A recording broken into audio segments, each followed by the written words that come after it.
چھوٹی الائچی کھانے سے ریڑھ کی ہڈی مضبوط ہوتی ہے۔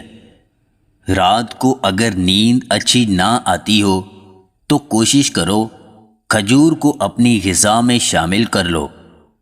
صبح خالی پیٹ بادام اور کشمش کھانے سے بدن کو طاقت ملتی ہے۔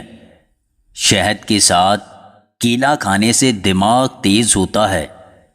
مونگ پھلی کو گڑ کے ساتھ ملا کر کھانے سے سر کے بال مضبوط ہوتے ہیں۔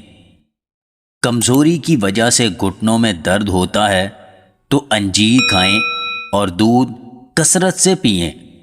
کاجو، بادام، اخروٹ اور خشخاش، ان تمام چیزوں کا پاؤڈر بنا کر رات کو نیم گرم دودھ میں ڈال کر پی لیں۔ ہر طرح کی کمزوری کے لیے بہت مفید ہے۔ ایڑیوں میں جلن ہو تو رات سوتے وقت ایڑیوں پر سرسوں کا تیل لگایا کریں، بہت مفید ہے۔ اگر قبض کا مسئلہ ہے تو انجیر کو رات کو پانی میں بھگو کر رکھ دیں اور صبح خالی پیٹ چبا چبا کر کھائیں۔ سبز چائے میں لہسن ڈال کر پینے سے بدن کے ہر حصے میں طاقت آ جائے گی۔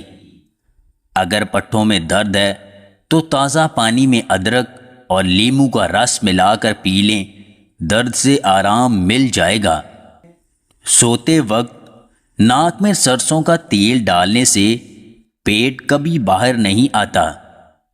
چنے کی دال کے پانی سے 1 ہفتہ لگاتار منہ دھونے سے رنگ گورا ہو جاتا ہے۔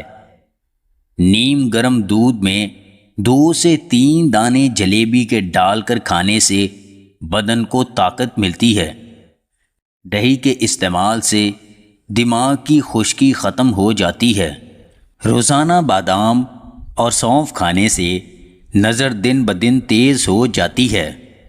اگر کھانسی ہو جائے تو 3 سے 4 دانے شہتوت کے کھایا کریں، کھانسی کے لیے بہت مفید ہے۔ سردی سے بچنے کے لیے ہفتے میں 2 بار انڈا لازمی کھائیں، کیونکہ انڈا حرارت اور پروٹین فراہم کرتا ہے۔ اگر آپ کو ہماری یہ ویڈیو پسند آئے تو اسے لائک اور شیئر ضرور کیجیے گا، اور مزید ویڈیوز حاصل کرنے کے لیے ہمارے اس چینل کو سبسکرائب کر لیں۔